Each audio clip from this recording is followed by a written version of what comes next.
pumped about.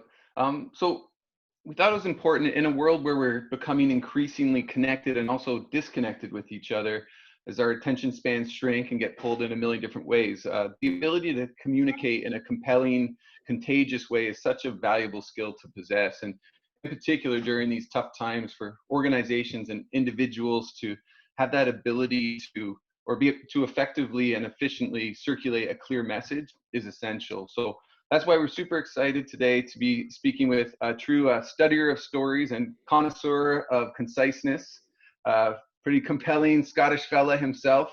Um, Mike Donachie from Libro Credit Union. Mike, thank you so much for joining us today. And Mike, I know we have a number of people joining us from outside of Ontario and even Canada. So we're wondering if you could maybe give us your story and maybe your 3-sentence story about Libro Credit Union. Sure. Well, we can do it in less than that as well. So I'm not quite sure. Am I on camera? How does that work? Yes. Yeah, you can all see me. Okay, good. Okay, fine. So we can do Libro in 1 sentence: growing prosperity in southwestern Ontario by transforming banking. Libro Credit Union is a good-sized credit union and full-service financial institution. I see all sorts of different organizations being mentioned in the chat here, including several Libro colleagues, so I feel very much under pressure to get this right. We've got about 107,000 Libro owners, that's our members, which we call owners because they own the company. We have 36 locations, and we have assets under management of a little north of $5 billion. So Libro is up to all sorts, and it's all about our social purpose. The idea is that everything we do is designed to grow prosperity for owners, for the community, for everyone in southwestern Ontario. All of our profits go back into southwestern Ontario in one way or another: profit shares, community investment, things like that.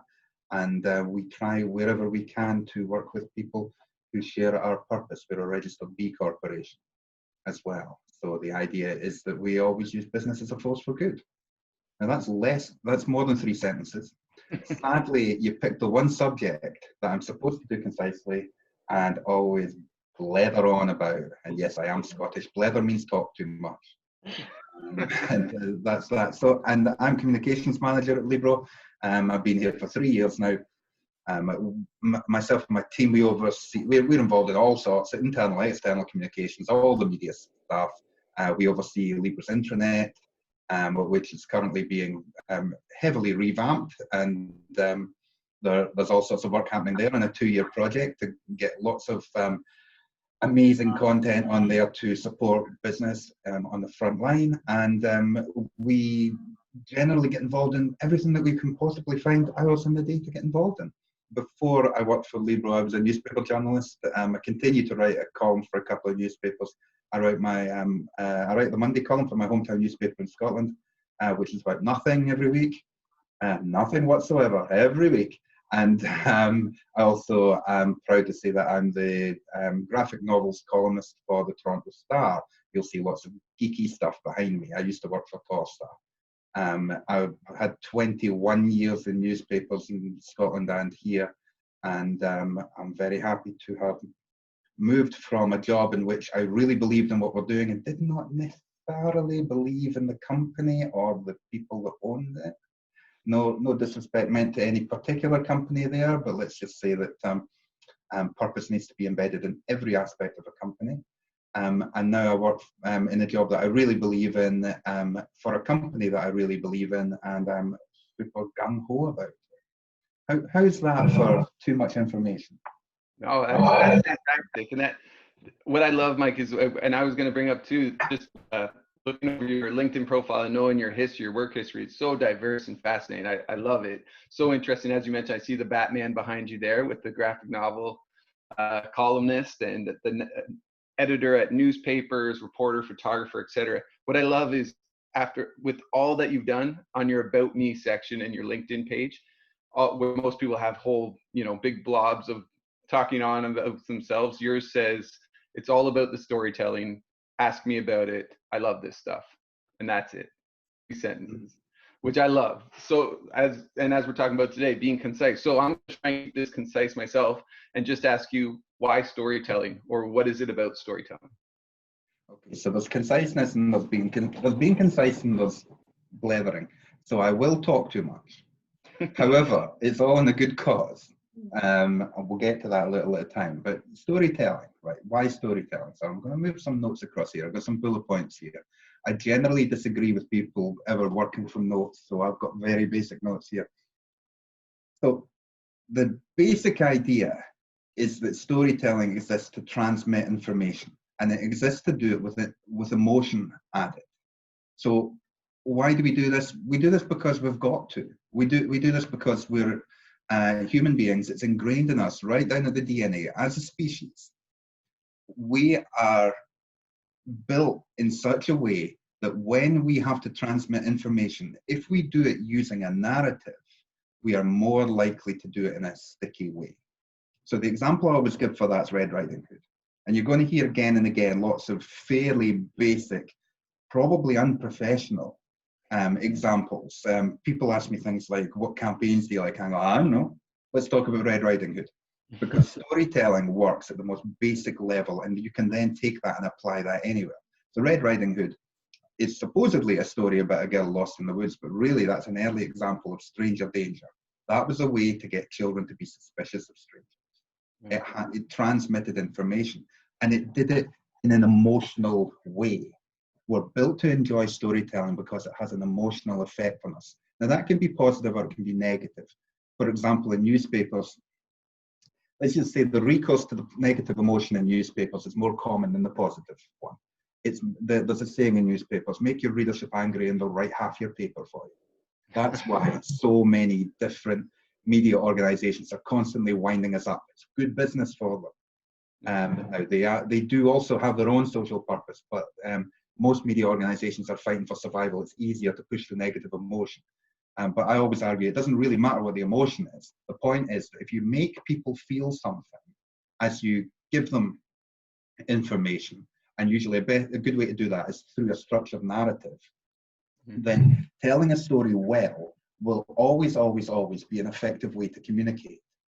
If you want someone to understand that there is danger in the woods, tell them this story of the little girl that got lost in the woods. They're going to feel something here and they're going to remember it. How's that for an answer?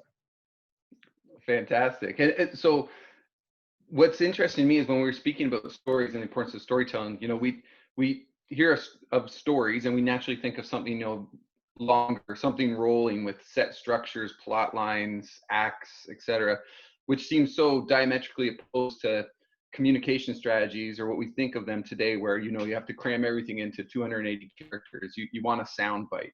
So how on earth do we fit, you know, this idea of a story into 280 characters or a 3-sentence story? Here are the rules. There are 2 rules. The first one is tell the truth. The second one is know your subject.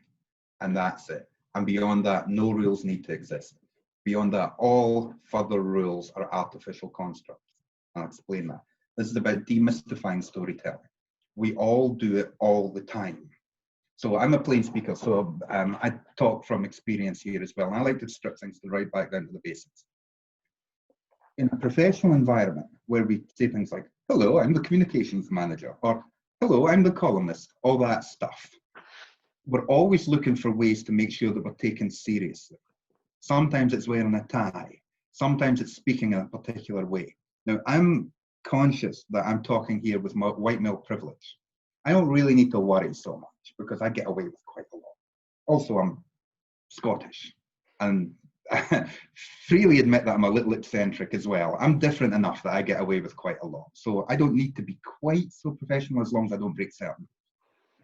But generally speaking, professional language is a construct of the context in which you're in. So for example, the language that you'll hear in meetings on a going forward basis. No, you mean in the future. Stakeholders, what? No, you mean people, right? Don't say stakeholders. These are things that are put in such a way to try to control the perceptions of the audience. And that works in some contexts. That will work in a meeting where everyone's dressed in a suit and tie. That doesn't necessarily work for example, when you're talking to the public. If you put the word stakeholder in some social media content, public get angry because they hate that stuff. Jargon is fakery. Lawyers, think of lawyers. I'm sorry if there are lawyers online. I have a law degree myself, and I'm freely admitting that lawyers are not necessarily the best people in the world. IT people as well. I see Tyler, my colleague's on there as well. He'll never forgive me for saying this, but an awful lot of IT language is a construct. These things are barriers, smoke screens, they're word salad. So what I like to tell people is that storytelling, professional communications are exactly the same thing dressed in different clothes. We do this all the time, automatically, instinctively. A communication strategy is a story. A tweet is a story, a movie, a comic book. It's all the same basic principles. And there's lots of different ways to do it. Everyone will tell you they've got the formula. I understand that you learn it in high school here as well. What do they call it? The hero's journey. We learn a little bit of basic story structure. Or you can pay thousands of dollars to go on a screenwriting course and they'll teach you all about story structure. There's all that stuff. So I don't pretend to have all the answers. But I do like to talk about the 3-step story. I think that's the title of this webinar as well. Yeah. The basic 3 things. If you follow the structure of a 3-act play, or if you're a card player, it's a hand of Texas Hold'em poker, then telling people 3 things is more likely to get those 3 things to stick in their head. And I believe it's very important. Every story in the history of our species can be told in 3 sentences. We talk about elevator pitches, but it actually predates elevators. If you say 3 things, you hook somebody, you draw them in, and then you send them away with a twist. If you do those 3 things as a basic storytelling structure, that's going to work every time. So you set it up, you establish some background, usually in storytelling, right? They call it establish conflict, and then you establish some form of resolution. Then 1, 2, 3, it's always going to work. I'm aware that I'm talking in a dogmatic way, and I don't like dogmatic approaches. There will be lots and lots of examples to this. But if you give it a try, it usually works. In fact, it will always work in some, yeah, let's just say always. Let's be dogmatic. Sure. It will always work instinctively. So if we, for example, talk about Die Hard. At the beginning of Die Hard, you establish who John McClane is. He's a cop with a, he's doing this thing, and he's a good guy. And he's wearing a vest. And step 2, you create the conflict, you create the background. So what you do is you put them in a setting, in a building with some terrorists, and they're scary. And step 3, the resolution is the good guy wins. 1, 2, 3. Those 3 things will work every time. And I would also note there as well that at no point in that 3-step story structure did I feel the need to mention Christmas, because Die Hard is not a Christmas film.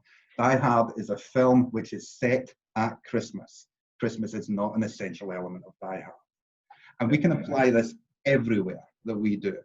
Communications, marketing campaigns, communications planning, everything like that. If you remember that telling people 3 things and a structured approach in which you get their attention, you provide some background to fill it in, and then you give them something that they're going to remember at the end of that. If you do those 1, 2, 3 things, it's going to work every time. It doesn't matter if it's Die Hard or if it's a business plan. You apply these basic ideas. Sorry, I am talking too much. No, it's great. So can I just ask something? So how do you, okay, so somebody like me who, if I try to just give you 3 sentences, will end up with 82 sentences. So Okay. I'll go through and should I start with all my 82 points, and then do I just keep looking for that key setup, that key conflict, that key resolution, and just keep paring it down? Like, do you have any suggestions to help somebody like me who tends to be chatty or verbose about things? So the 2 rules: tell the truth and know your subject. Okay. If you've done the planning ahead of time and you know your subject, then you can do that. You can do that as an elevator pitch, literally in an elevator. Think how long that takes. You can get any story across in the time it takes for an elevator, but only if you've done the prep. You need to be working on it ahead of time. And there's nothing wrong with being verbose. It takes all kinds, diversity of thought. Everyone is welcome, everyone is valid. But in the context, in the circumstances, you're going to change your how. So it may well be that if you're making a movie, you need to change the how and be much more collaborative and do all the things that are involved in making a movie or a comic book or whatever. The how in this case is the elevator trip. So figure out beforehand what your 3 sentences are, and then say that. And that, by the way, is also good advice for media relations. Figure out what you want to say, and then just say that. And get your message in nice and early, and then repeat it at the end, and then people will remember it. Tell them 3 things. Yeah, I totally agree, Mike, when you say about knowing your subject. One of my favorite quotes I heard years ago was that I didn't have time to write you a short letter, so I wrote you a long one, right? Yeah. Which I always appreciate. The more prep, the more you know, and then be able to be prepared for sure. Mm-hmm. And you got to put in the work too. That's the thing. I used to create templates for newspapers where I would set the word limits for reporters. I used to say to them, when you run out of things to say, stop typing. But that only works when they're writing in a style that is somewhat concise. It's actually harder work to write 400 words than it is to write 1,000 words sometimes, because you can't just regurgitate everything. Absolutely. Yeah, like so, Mike. Sorry, go ahead, Michelle. I was just going to say, Karen and I have talked about this before. You know, we have a presentation or a workshop, and then we're asked to speak, and you know, typically it's an hour, and then all of a sudden, you know, we have 15 or 20 minutes to do it, and how much more difficult it is to pare it down than to expand on it. If they come to us and say, well, you have 2 hours, we can fill in and amend it and grow it how we need to, but it's much harder to bring it down. But I guess it comes back to what you're saying, like you've got to always dig deep to find those key points. And it's Darwinian. Editing is Darwinian. Survival of the fittest. I used to make pages, and you'd have for newspapers, you'd have more stories than you could fit on the page. And the way that you made that work was you deleted some, and then someone would call you the next day and say, "What happened to my story?" And you say, "Well, I'm sorry, it wasn't as good as the other story." And that's all it is. So you're figuring out what the most important aspects of it are, and off you go. And you can do that in 3 sentences every single time if you follow that that formula of hook them, bring them in, send them away.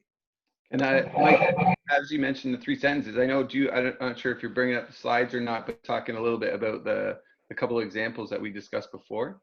Or are you okay to share that? Yeah, I think so. Yeah. So I've got a thing here where it's some storytelling. Now let me figure out the tech. How do I share a screen? I've clicked on share screen. Come on. Is it going to let me? Should let you. Aha, we're up. Okay, and we're going to share screen 3. I'm very sorry to everyone, but it is only possible for me to work tech if I talk out loud to myself. You're good. It's also only possible for me to remember a phone number if I close my eyes first. Hang on, we should be up. So can you see the screen that says Operation Torch? Yep. Yeah, good stuff. Okay, so here with so Karen Michelle asked me to prepare something in advance here, and this is a presentation I've given a few times before, and what it does is it tries to teach 2 lessons. The first one is about emotional content and about editing, and what details you leave in and what details you share at different points. This is told in 3 steps, although not in 3 sentences. But we'll begin with that, and then afterwards I have an example of an extremely large, sprawling story which I have edited down to 3 sentences, and we're going to give that a go, and you might also understand why that's, let's say, a painful process sometimes. So Operation Torch. Operation Torch was the Allied invasion of North Africa during the Second World War, and it happened in November 1942. And so some of the people watching this, some of the people joining us here, might remember that fact, November 1942. You might remember it if you write it down, you might remember if you have a good memory, if it's somehow relevant to you, whatever. It's kind of hard to get a bare fact into a human mind, but it can be done. Operation Torch was also the setting for this movie. This is Casablanca. We have, in that movie, the war as a background, So maybe it will help you knowing that if you have seen that film and how it made you feel. So the story of Rick, his bitterness, deciding that, sorry, this is a spoiler for a movie made like 75 years ago. Sorry, folks. Deciding at the last to help his old flame Ilsa, that here's looking at you, kid. The scenes in that movie, it's highly, highly emotional. Perhaps you didn't know that that was set during the North African campaign. And maybe that will help you to remember about the North African campaign. You'll connect those emotions together. It might even help you to remember the date too, because 1942 was partway through the war, at least from a Canadian and British point of view. And it might help you to put it in context there a little bit. But if you tell the story of the movie, it just adds to it. And here's the third step. This is the Casablanca conference. That's FDR and Churchill meeting in Casablanca. They actually brought forward the premiere of Casablanca the movie so that it could coincide with Operation Torch, the North African invasion, because it was in all the news and everybody was talking about it at the time. Now, they had been making the movie beforehand, and then public events, and then public knowledge of world events took over and made this much more of a topic of conversation. So they moved the movie so that it coincided with the news coverage of Roosevelt and Churchill meeting, and they met in Casablanca. So this is all about emotional impact. And remember that that movie was made before the end of the war. It was made before we knew we were going to win. It was made at a very, very difficult time when people were feeling things.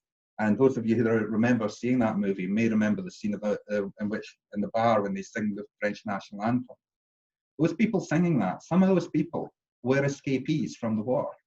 Some of those people really, really felt that. That meant so much to them. Those tears in that movie are real. Now, are you feeling an emotion? Are you more likely to remember Operation Torch, November 1942? And that's why a story told in 3 steps helps information to stick in the mind. Absolutely. And by the way, one further piece of information, my grandfather served in North Africa. Oh, really? And that's why that matters to me. Very cool. A little bit of emotional storytelling there as well. And here is another story, which people might be aware of. This is the Star Wars. I'm just looking for it behind me. You might be aware of the Star Wars and have a Star Wars. Am I on camera or am I just sharing my screen? No, you're on camera too. I'm on camera too. Okay, so this is the original Kenner land speeder from 1978, something like that. Thereabouts anyway, because boys came out late. It so happens to have Catwoman and Batgirl in it because I'm a silly man. But Star Wars is a big deal to lots of people. So we're going to tell the story of Star Wars in 3 sentences. Can it be done? Yes, of course it can be done. Spoiler, because I keep saying it can be done. So here we go. 2 robots carrying plans to a secret weapon crash land on a desert planet, and they meet an aging warrior and a simple farm boy. 1 sentence. They all escape the planet together with help from some smugglers, carrying the plans to the rebel forces. 2 sentences. The rebels then unite to destroy the secret weapon, rescuing a princess in the process. 3 sentences. Star Wars Episode 4. The whole movie in 3 sentences. Amazing. But what did I leave out? It's got no Darth Vader. He wasn't mentioned. I had to make a difficult decision there. I didn't actually say the word Skywalker. And that tells you a lot about Disney's approach to the new Star Wars films. Because all this nonsense about the Skywalker saga and the dynasty there and all that is irrelevant. Just tell me a good story. Stop ladling all this stuff that you think people care about. But in 3 sentences, that's your elevator pitch for Star Wars. You can also say Princess in the Tower, which is an archetypal story. But that's an example of how you can edit this stuff down. And the thing is, it's always painful. Everybody cares about Darth Vader. We would really have liked to have included Darth Vader in that, but we couldn't do it because there wasn't time while we were in the elevator. So we made a decision. Did we do it right? Maybe you can tell me in the chat. Did we do it poorly? Tell me if that's how you feel. That's okay because we fail forward. If we don't do it right, then we try again next time because we're professionals and we're grown-ups about it. And by the way, look at this image. What a mess. I mean, look at all that crap that they've ladled into this thing. That, I mean, come on. And Christopher Lee was cool, I'll give you that. Ewan McGregor, he's from Crieff, just down the road from me. I've met you. There's an awful lot going on in Star Wars, and it was very, very hard to condense it. And also, you may notice that I cheated and I only did one movie. We could, if we wanted to, do all 9, 10, 12, however the hell many movies there are now, but that will take more work, and again, tell the subject. I've got one last slide here as well. Get to the point. I used to work for a particularly scary senior journalist who used to use an expletive in this sentence, which I will not use, but he used to bellow at me, get to the point. Take confidence from your own stories as well. They are your stories. So you need to be able to do it. So Michelle, in answer to your question there, I heard uncertainty in your question. Oh, well, I'm verbose, I talk a lot. You've got this, you do this. It's your thing. Tell your story. Sing your life. Do your thing. Nobody cares about your story more than you do. You should absolutely own that. And that's why expressing the why is really, really important. If you know your why, if you're talking about co-ops, because I've at no point touched on the actual point of this webinar, but if you're talking about co-ops and you really, really believe in co-ops, absolutely go for it. If you do not believe in what you are saying, if you do not believe in the stories that you are telling as part of your job, with respect, I would suggest that you need a different job. And I know that because I did it. You have to believe in what you're doing. The passion in what you're saying, make that emotional connection, add that emotional impact. Tell them how you feel. Get them to understand how you feel and understand how that's going to make them feel. Passion adds power. It's your story, know your why. And there's the thing, tell them 3 things. If you can tell them 3 things, then off you go. It should stick in the mind. I'm going to shut up, I talk too much.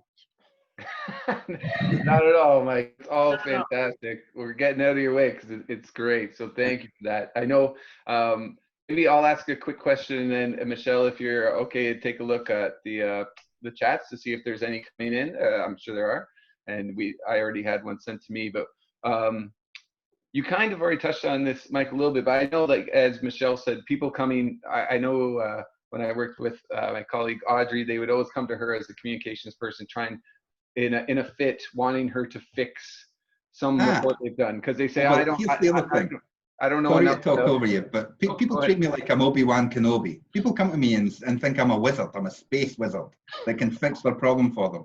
And usually my first question is, what is it you're trying to say? And they tell me, and I say, yeah, do that. And they go, thank you for helping. What did I do? Sorry, go on. No, and that was it. Was there any, and you kind of already went through there's no, is there any magic checklist or rules to do it? Because people, I think, that are not in communications worry about, am I being too verbose? Am I getting this across efficiently? I know you said before that you tell people not to worry too much about it.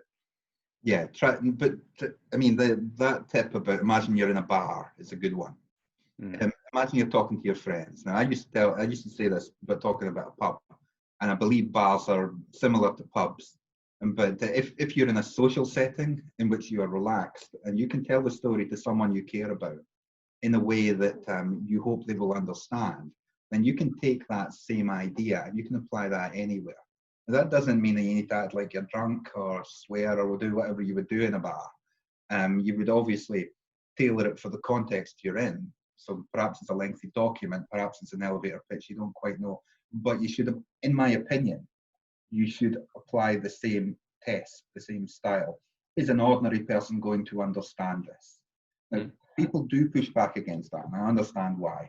Sometimes it's about who your audience is. In fact, it's always about who your audience is. I usually use the example of sports content. Believe it or not, I've twice worked in a situation where I was in charge of a sports desk, even though I know nothing whatsoever about sports. And generally, I just asked people what was a good story and found my way through and just did it with emotional storytelling. So, for example, the bat flip story. I was working that night. We put that on a front page with a cutout of the bat flying off the logo and all sorts to do with that when I worked at Metro. that was a good story because of the emotion. That was not necessarily a good story because of baseball. If a similar thing had happened in any sport, it would have been the same story.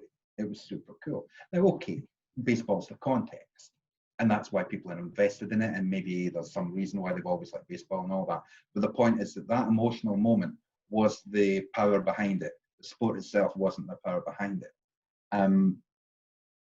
In telling that story, in telling any sports story, you assume a higher level of knowledge in the reader or in the audience. So I always used to rage about golf writers. Golf and rugby, but golf writers just assume that you know everything about golf. And if you don't know anything about golf, then it's impenetrable to you. But that's the context in which you're in. Most of your readership is going to know something about golf, so of course it makes sense not to take an everyman approach to that. Mm-hmm. Your headlines on a story about golf isn't necessarily as, for lack of a better term, dumbed down as your headlines in a story about someone helping a community organisation, something like that. So you must always take into account the context, but in general, you should be applying that in a pub test, leaning against the bar. Can you tell the story to your pals? Right. If you can't tell the story to your pals, there is a strong likelihood that the story is not necessarily very interesting. And it's well worth questioning yourself on that. And that's a general thing that professionals ought to do anyway. They should reflect and take moments and seek feedback. I always say about feedback, only ask for feedback if you're willing to accept it. Yeah.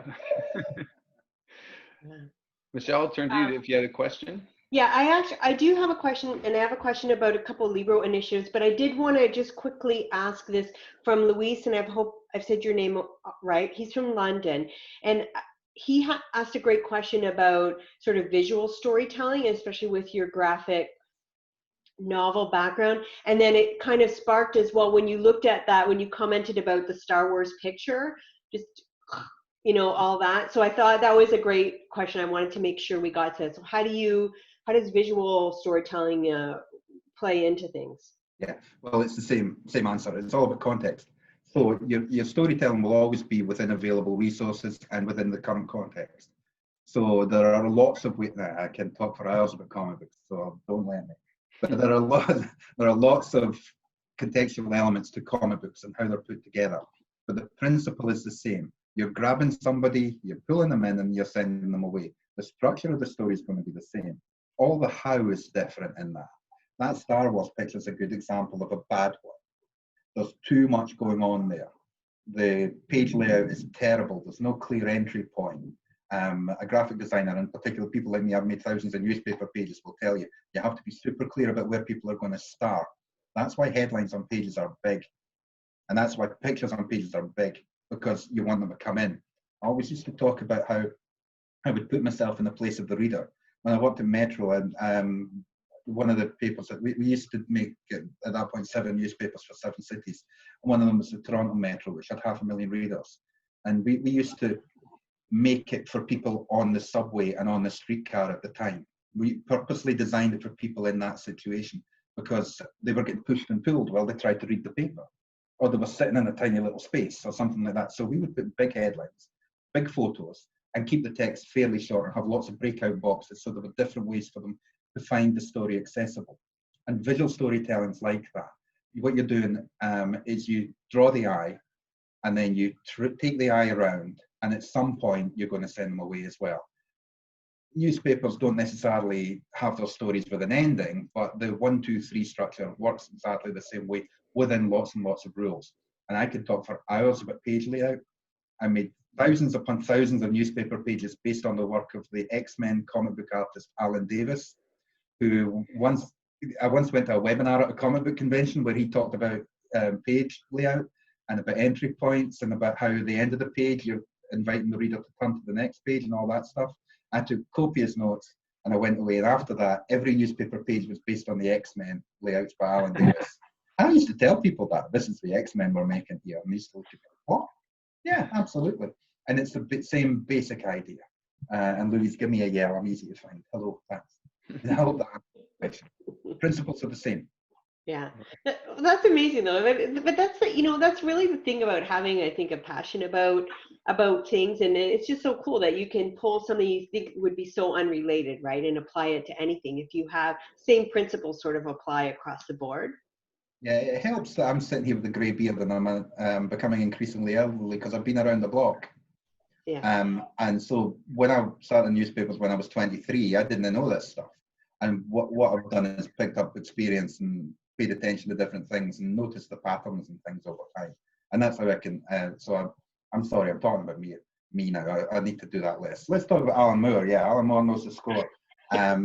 Someone dropped in the chat there. But it's about seeing the overall patterns and all these things and understanding the commonalities. If I can perhaps be a little deeper, the human condition and the types of stories we like to tell and the way that stories speak to us are the same across all media.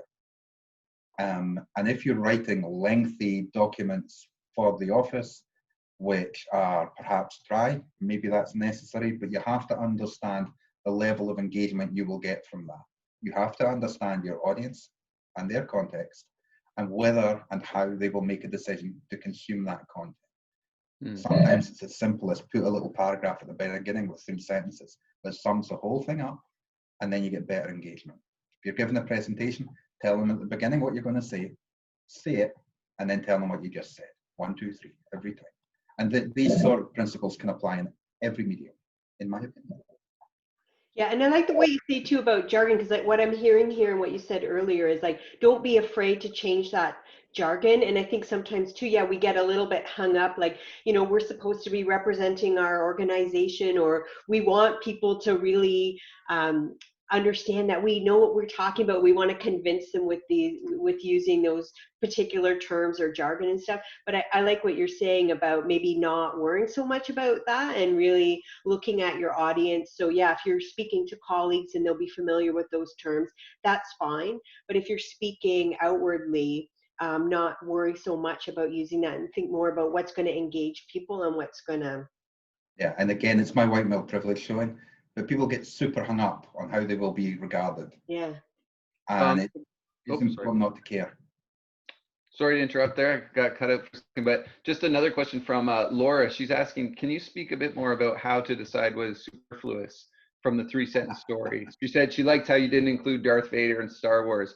There's a thought process behind that. So how do you pick the perfume from the poison, maybe?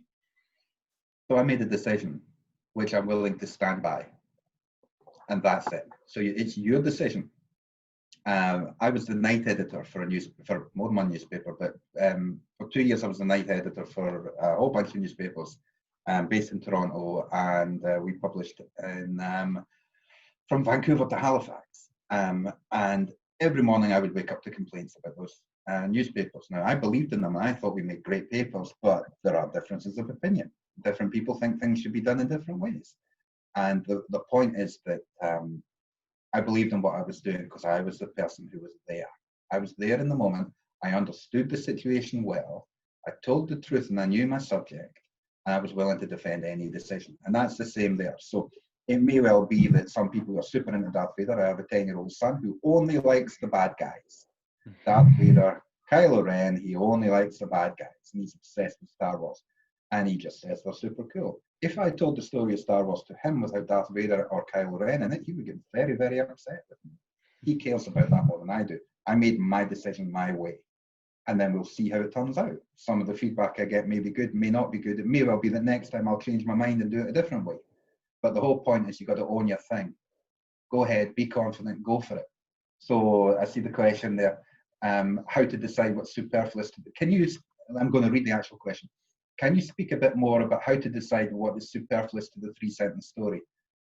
You decide. So there's no rules like, you know, take out names, take out this. There's not a checklist. There's lots of tips. I mean, I can give you editing tips. That's easy. I was sub-editor in Scotland, and here they call them copy editors. So take out the word that, take out half the adjectives, and you'll cut it right down. It's great. Is that quote really necessary? Is there repetition there? There are lots of editing tips out there if people want that. But if it's a story that has emotional content, if it's a story about which you are passionate, then you're making the decision. Your passions drive that decision making. Which parts do you care about most? I like to compare it with when I emigrated. You'll see I've got a massive collection of cat crap. Through there's an awful lot of comic books through that way, off camera.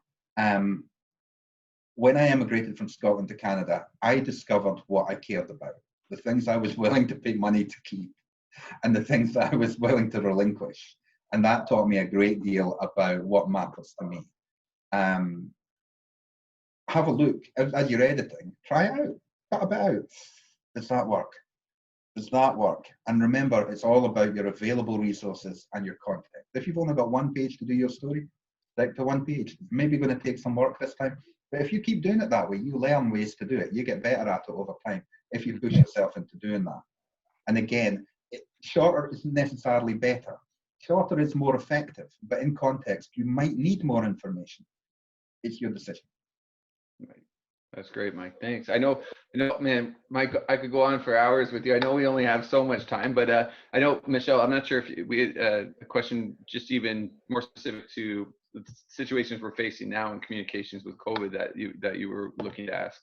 Yeah, so yeah, I know we're just about out of time. If I can just squeak one more in, because I noticed, so I'm a proud Libro owner, and yeah, and yeah, so I mean, and I've seen the communication. So in April, Libro made a huge donation, 320,000 to United Ways.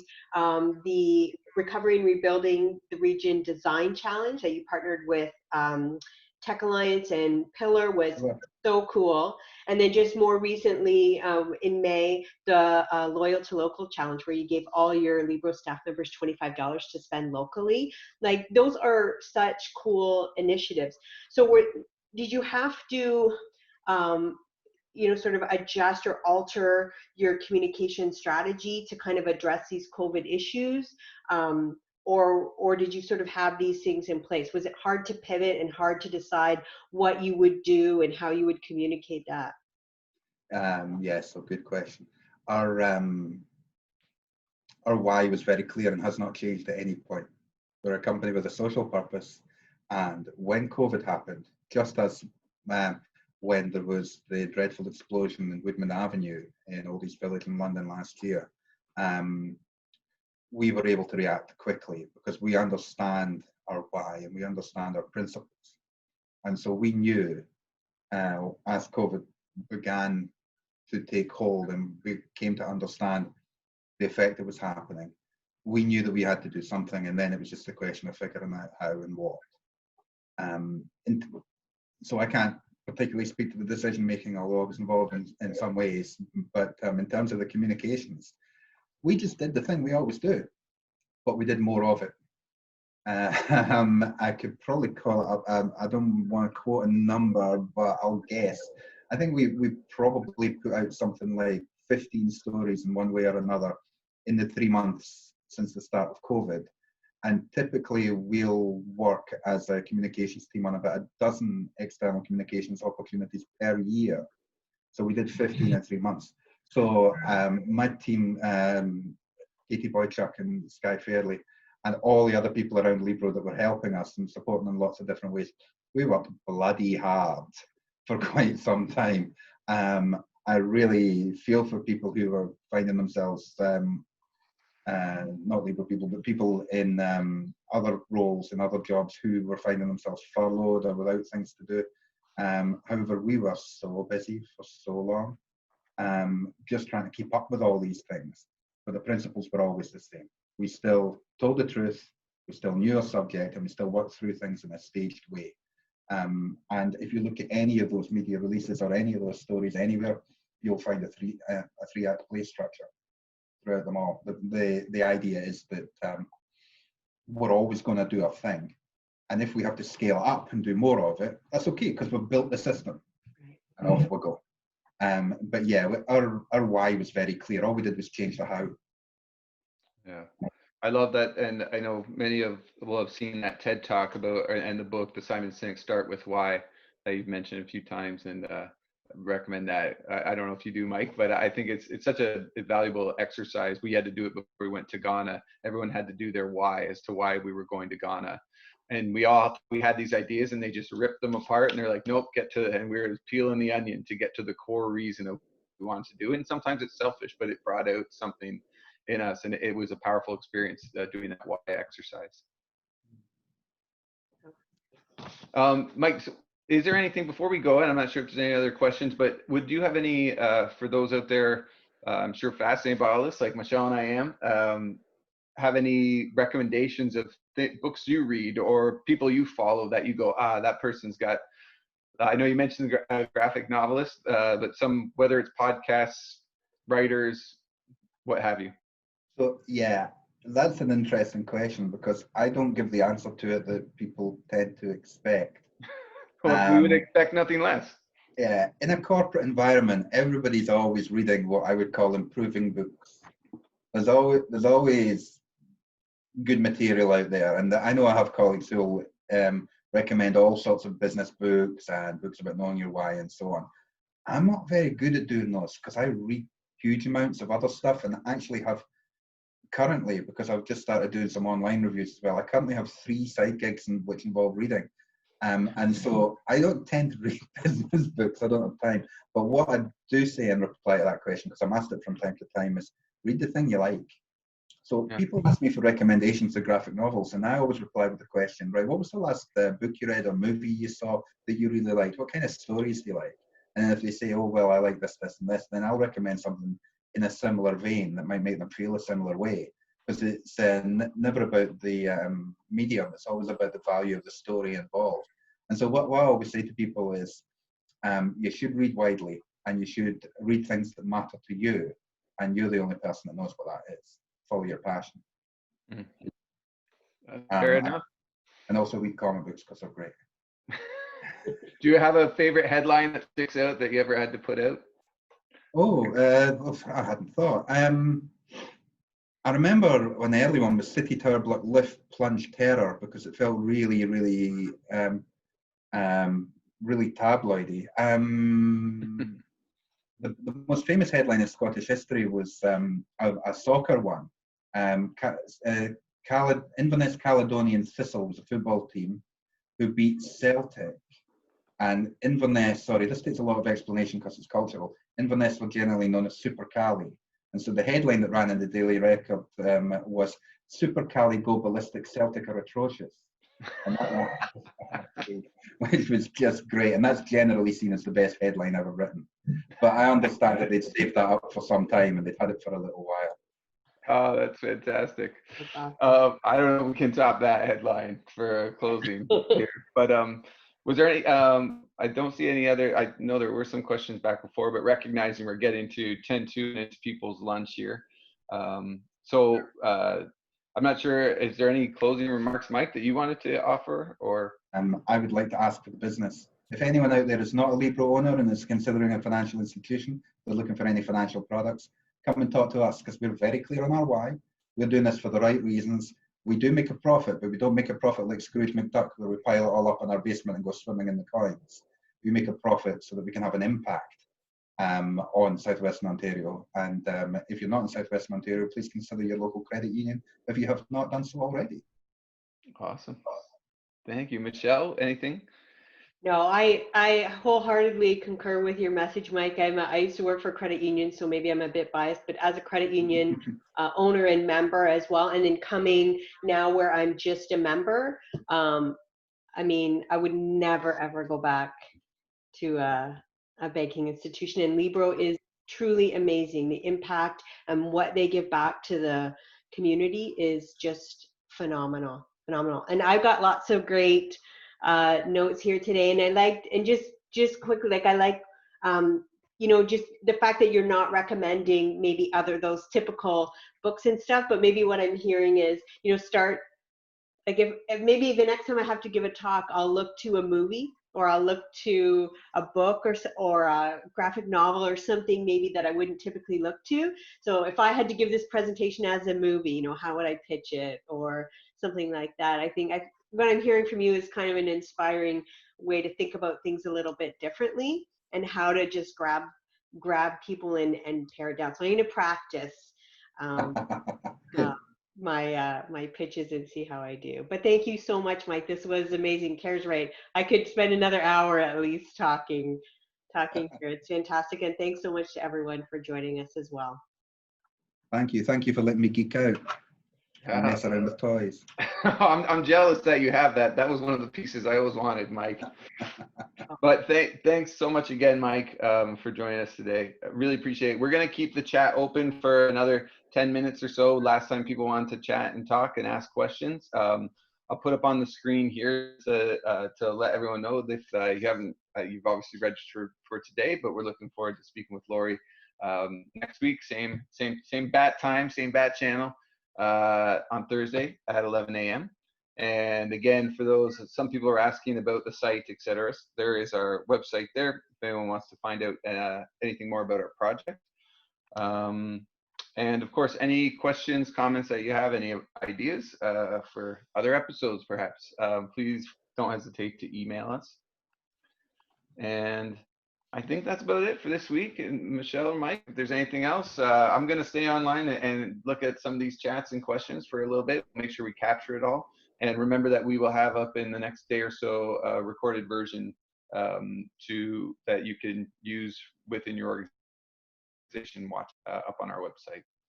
Yep, and we will have last week's webinar posted later today as well. So if any of you missed that, you'll be able to catch that, and we'll put a link to our website out on social media so you can follow that to take a look at last week's.